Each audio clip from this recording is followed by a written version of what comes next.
Bonjour à tous et bienvenue dans cette vidéo sur le jeûne et plus précisément sur la meilleure manière de préparer son jeûne et de le démarrer. Il y a beaucoup d'erreurs à ne pas faire, beaucoup de faux pas que j'ai moi-même fait à mes débuts dans les jeûnes et qui m'ont coûté un petit peu. Donc je voudrais vous les éviter et puis vous économiser un peu de temps et d'énergie. La première chose que j'ai envie d'aborder, c'est la descente alimentaire. Ce que j'appelle descente alimentaire et que je conseille aussi vivement, ça va être de réduire les quantités dans les assiettes.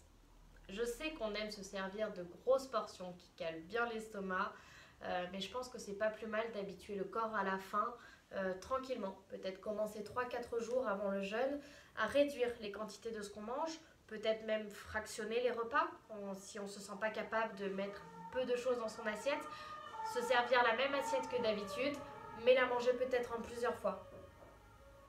Quand je dis diminuer les quantités dans les assiettes, ça ne veut pas forcément dire diminuer l'apport nutritionnel.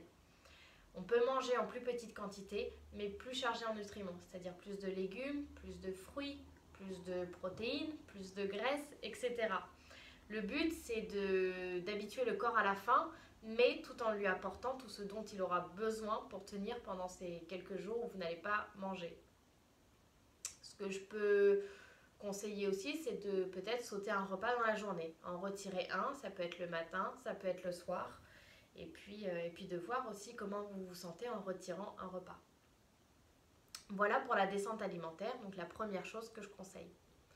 La deuxième chose que je vais conseiller, ça va être de retirer le gluten de l'alimentation.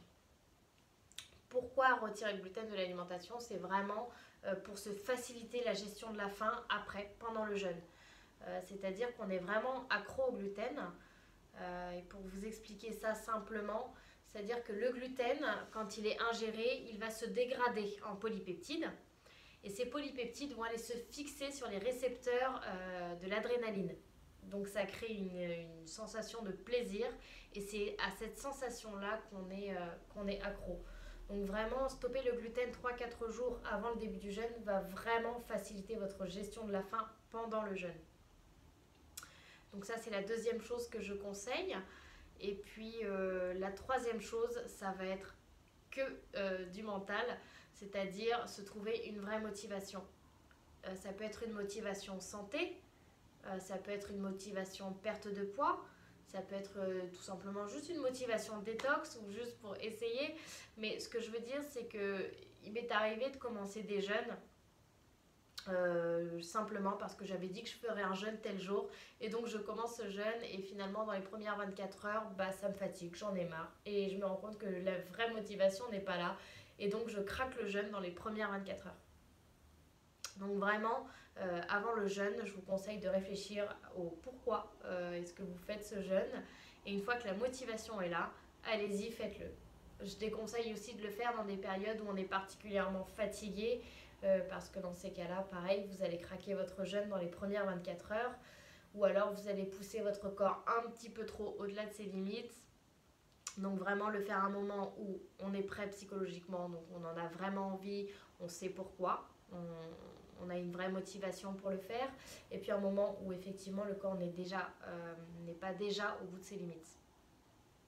Donc pour résumer, les 3 choses que je préconise vraiment pour bien préparer, bien démarrer ce jeûne, ça va être la descente alimentaire, l'arrêt du gluten quelques jours avant et puis se trouver une bonne motivation qui va vous faire tenir ce jeûne, qui va vous empêcher de le craquer avec n'importe quoi à n'importe quel moment. Voilà, j'espère que cette vidéo vous aura aidé et puis je reparlerai dans une autre vidéo de comment sortir d'un jeûne.